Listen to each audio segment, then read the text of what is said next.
cine como género narrativo también en Shanghai, y hasta producir sus propias estrellas autóctonas, como esta señorita que se suicidó a los escasos 25 años de edad porque ya no aguantó la fama. Yuan Lingyu es una de las más grandes iconos del cine mudo y blanco y negro en China. Y aquí vemos una escena de una obra teatral, de estas obras teatrales que ya no van a tener nada que ver con el teatro tradicional chino de 4 actos o de 100 actos, porque, por cierto, en la dinastía Qing se dan unas obras teatrales de 50 actos y su representación en la corte imperial dura como una semana. Se pueden dar el lujo de estar una semana en eso y les traen la comida, no tienen que ir por ella. Bueno, esto, como pueden ver, los personajes están hasta la mitad de los personajes están vestidos de una manera occidental, es decir, se empieza a dar un teatro influenciado por el teatro occidental y hecho a la manera occidental, con contenidos chinos, por supuesto, ¿no? Pero mostrando, ¿no?, que China está abierta hacia el exterior y que China está absorbiendo influencias y aprendiendo. Es un teatro que nada de arias cantadas, nada de trajes tradicionales, es un teatro que se habla, que se articula en el lenguaje bárbaro. La obra es de Cao Yu, un muy importante dramaturgo de los inicios del siglo XX, y se llama Tempestad. La pueden encontrar en internet, en YouTube creo que está en su forma de película. Es un tremendo drama. Termina con varias muertes, hay momentos demasiado intensos, hay incestos y todo lo que ustedes quieren, y el incesto en la cultura confuciana también es algo muy, digamos, muy poco recomendable. Y otro que se da en el teatro, personaje muy importante, es Lauscher con su obra La Casa de Té.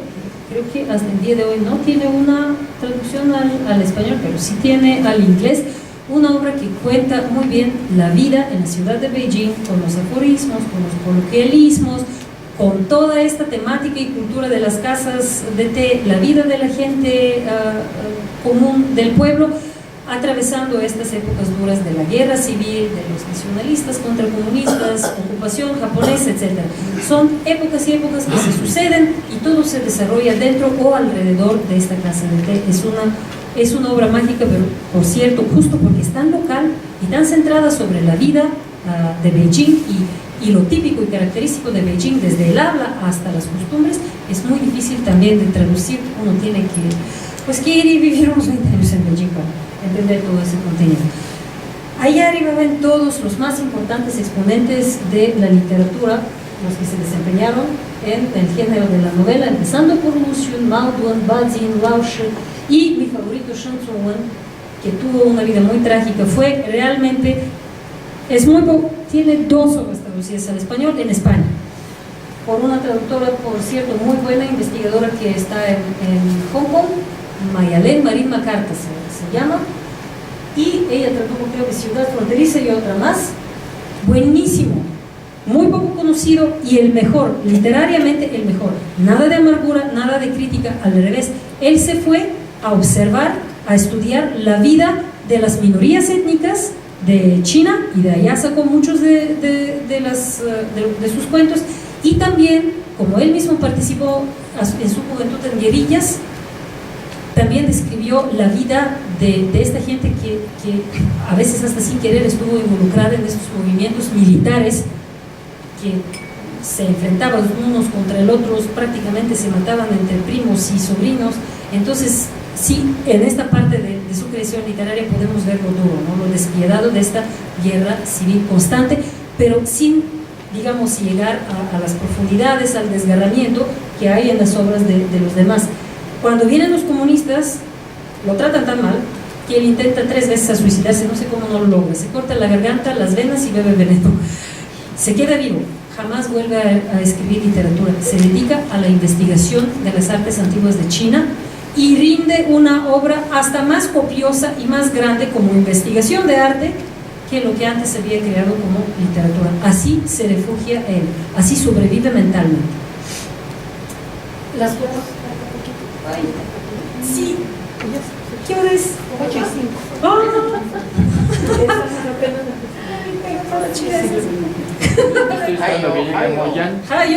A ver, déjenme ver cuántos más. Pues si quieren, lo dejamos para el próximo semestre. Este ya es bibliografía, son como 5 láminas. ¿Sí? Bueno, ¿se aguantan? Ahí las preguntas, si quieren otra sesión. Bueno, muy rápido. Las corrientes poéticas, fíjense cuántas se dan.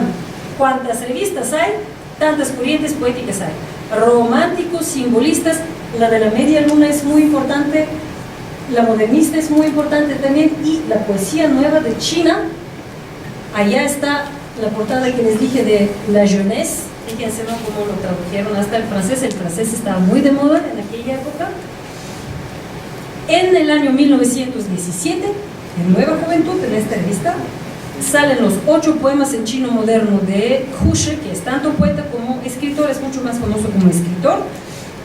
De hecho, la poesía de aquel periodo se dio un poquito, como les diré, hasta los mismos chinos poetas de hoy, contemporáneos, dicen, es que no me alimenta, como que se dio a fuerza. Eran mucho más novelistas que poetas, pero escribieron poesía para que no se descuide el género, porque sintieron la necesidad, pero realmente ni las temas, ni las metáforas, no se comparan con la poesía clásica china, ¿no? Los mismos chinos y críticos de hoy lo consideran como una etapa donde la poesía sí estuvo en un escalón inferior. Y fíjense, pues, de qué se trata. Estos 8 poemas chinos lo que hicieron fue que pusieron por primera vez unos 8 poemas en aquel idioma accesible, chino moderno, Baihua. Y habla de unas 2 mariposas amarillas, juntas volaron hacia el cielo, quién sabe por qué, de repente una regresó, la que se quedó estuvo muy solita y triste, ya no quiso volar hacia arriba porque el cielo era demasiado solitario. Vemos una total simplicidad tanto del idioma como digamos, de la manera de expresarse y todo. Digamos que sí se nota, ¿no?, el descenso, pero fue la primera declaración de que desde aquí en adelante hasta la poesía va a escapar del chino clásico y se va a escribir el chino popular. No vamos a hablar nada de la época maoísta, olvídense, no es mi favorita. Estamos esperando eso. ¿En serio? Sí. No, jamás. Es que hay Mao Zedong y otra vez Mao Zedong, poemas suyos o poemas que lo elogian. ¿Y todo lo que le va a Occidente? ¿Occidente? ¿En China? No, es que en la época maoísta, ¿qué Occidente? No. Creación artística y literaria. Si ven ahí los carteles de propaganda de la época maoísta con las frases súper agresivas, ¿no?, de que vamos a clavarle el último clavo en el ataúd del capitalismo. Y yo lo conozco muy bien porque vengo de Bulgaria, o sea, no tengo arte, no, nada. El arte, el budismo, la religión, la tradición, todo sufrió un deterioro tan formidable. La revolución cultural fue contracultural, fue un atentado contra la cultura china. Las consecuencias son graves.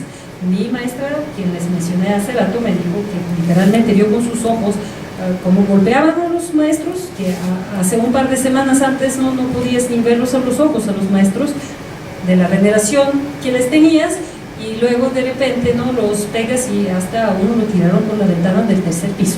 Así que no hablemos de arte, ni de literatura, ni de nada. Ahí donde pisa el comunismo, arrasa con todo eso, porque es una religión política que no tolera opinión y diferencia.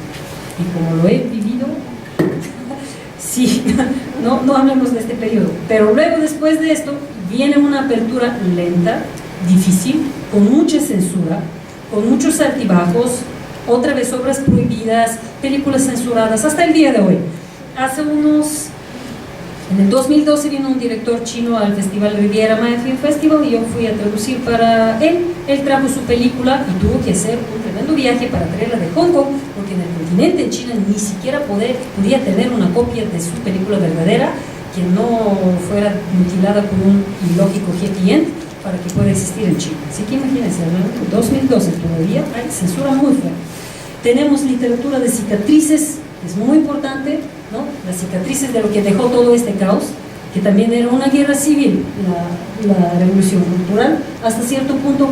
Luego la literatura de reflexión, la corriente de traumas históricos, la búsqueda de raíces, esta es la corriente más importante, con sus exponentes Han Xiaobun, que literalmente la inicia con un artículo, el origen de la literatura.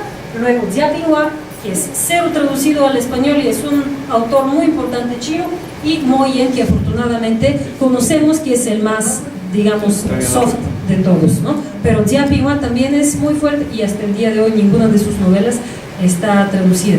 Y la corriente de vanguardia y muchas más. En la poesía se dan dos cosas muy importantes: la poesía oscura con Bei Dao, que llegó aquí en el 2014, y yo traduje unos 13, 14 poemas suyos. La mitad están en el periódico de poesía de la UNAM en línea, la otra mitad se publicaron el 8 de marzo de 2015, el año pasado, en el suplemento cultural de La Jornada, y también lo pueden buscar en línea. Hasta tuve que poner un artículo porque me pidieron que lo presente. Fue realmente una experiencia maravillosa, porque esto es el Don Quijote de la literatura moderna china. Él fue exiliado durante 30 años, sufrió mucho deterioro personal porque total desconexión de la familia, de su hija, sufrió varios, creo que, ¿cómo se llama?, problemas de salud muy graves. Hasta él mismo me lo dijo. Hoy día vive en Hong Kong. No lo dejaban regresar a China ni para ver a sus padres que murieron. Y una compañera suya, Shu Ting, una mujer, y Gu Chen, un muy extraño poeta que también se va a vivir a Nueva Zelanda con su pareja, y en un arranque de locura la mata a ella con un hacha y se asesina él mismo. Su poesía es verdaderamente muy extraño y muy interesante. Aparte tiene dos volúmenes así de gordos. Y la corriente contraria, la poesía del habla, otro poeta que tuvimos el gusto de tener aquí en México, pero qué mal que tan poco se promociona por parte de la embajada y de las instituciones. Vino al Colegio de México y no hubo ni la mitad del público que hay hoy. Y Yu Jian es un personaje muy importante, que es exponente tanto de otra corriente que no es del lenguaje y de las metáforas sofisticadas, sino al revés, del lenguaje sencillo, del lenguaje que dice las cosas de manera más o menos directa, sin obscuridades, ¿no? Él también vino y tampoco se enteró mucha gente de su visita, por eso yo lo seleccioné. Ahorita está corriendo un concurso que se llama Uno por Uno, que está organizado por el periódico de poesía de la UNAM. Por fin llegamos al idioma chino y me encargaron a mí. Yo seleccioné un poema de él, no muy largo, pero tampoco muy fácil, y ya tenemos varias participaciones. Si entre ustedes hay gente que estudia, que se interesa por el idioma, hagan el intento, les invito cordialmente. Y bueno, traducción de literatura china al español. España, primero con jesuitas, luego con muchos diplomáticos. En China, 2 editoriales, una relativamente vieja, Ediciones de Lenguas Extranjeras, se llama Waiwanju en chino, y China Intercontinental Press, que no trabaja muy bien, pero trabaja. Es una maquila literaria. Esto es un volumen donde participamos una maestra del Colegio de México y yo, con 3 novelas cortas. Yo traduje una y dos. No sé si todavía esta colección, que crece y crece y crece, pero no logran hacer una buena mancuerna con ninguna de las ni editoriales ni cadenas de librerías aquí en México, estaban distribuyéndose por los institutos Confucio. No sé si van a República de Cuba 92, si todavía pueden ver y comprar de estos libros, porque su colección hoy día ya es muy grande. Hasta se tradujeron obras de teatro, se tradujo un volumen con poesía de Yu Jian por un traductor excelente argentino, Miguel Ángel Petreca, creo que se apellida. Muy buen trabajo, así que ya hasta se están diversificando. Lo malo es que sí, las portadas están feísimas, y el trabajo de edición tampoco es excelente, pero por eso estamos muy responsables con las traducciones que hacemos. Y lo otro, por supuesto, el Colegio de México, Centros de Estudios de Asia y África, esta revista que siempre tiene muchos artículos interesantes, acompañados con 2 o 3 traducciones al final de todo tipo de lenguas antiguas, hay de sánscrito y de todo, pero esta revista ha sido una de las plataformas de traducción de literatura china. En uno de los números antiguos hay traducciones, yo encontré traducciones de Bei Dao, ¿no?, de los cuales no desconocía, ¿no?, que se había traducido algo aquí en México de él. Por pura casualidad sí lo encontré. Anteriormente esta revista existe desde que existe el Centro de Estudios de Asia y África, es decir, unos 40, 50 años, porque el año pasado celebramos, creo que medio siglo de que esté, ¿no?, esta plataforma muy importante del estudio e investigación de estas regiones del mundo. Primeramente se llamaba Estudios Orientales a la revista, y hoy es Revista Estudios de Asia. Y los retos para el traductor, ay, necesito contarles este cuento después de todo lo que les conté. Tienes que ser historiador, investigador, lingüista, fraseólogo, tienes que tener una formación que abarque casi todo, ¿no? Es decir, se exige de ti lo mismo que se exigía de los literatos y los burócratas chinos. No tanto ser confuciano, pero sí ser un erudito, y cuando te falta, pues ponerte a estudiar, porque siempre de lo que menos te esperas puede salir una sorpresa, ¿no? Tú lo ves muy simple y resulta una cosa impresionante. Por ejemplo, en este libro, en esta novela que me tocó traducir, había una frase que decía insectos de invierno y larvas de verano. Y digo, bueno, pues así lo pongo. Y que lo inserté en un diccionario electrónico y me da una palabra rarísima que decía cordyceps. ¿Qué es eso? Resultó que es una cosa extrañísima, que es un hongo. Son unos hongos que penetran las larvas de los animales y los convierten en hongos, y se dan solo a una altura en ciertas regiones de China, y que solo el emperador se las podía comer y eran lo más caro del mundo, y se la comían esta asquerosidad para llegar a la vida eterna y lo que ustedes quieran. Entonces tú lo ves muy sencillo, no, pues los insectos y las larvas, y no, y realmente es algo muy concreto, con una carga cultural que tú te quedas. Y yo tuve que leer 2 o 3 artículos para enterarme bien qué es esta cosa de cordyceps, ¿no?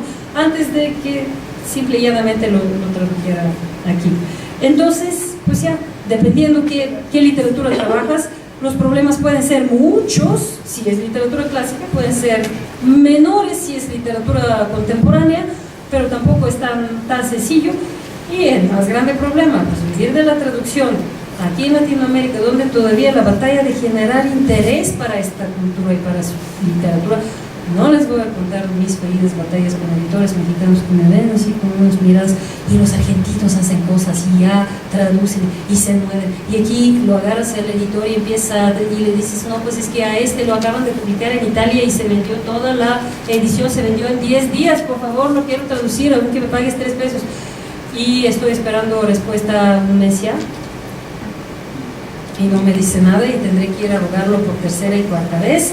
Hice milagros de que se encuentren en una feria de libro en Argentina, hasta en persona lo vieron. El autor es uno de los más interesantes autores de la literatura contemporánea, pero aquí hay una desconfianza hacia el desconocido que yo no entiendo. No se arriesgan los editores de aquí, y otros más abajito en el continente sí lo hacen, los argentinos.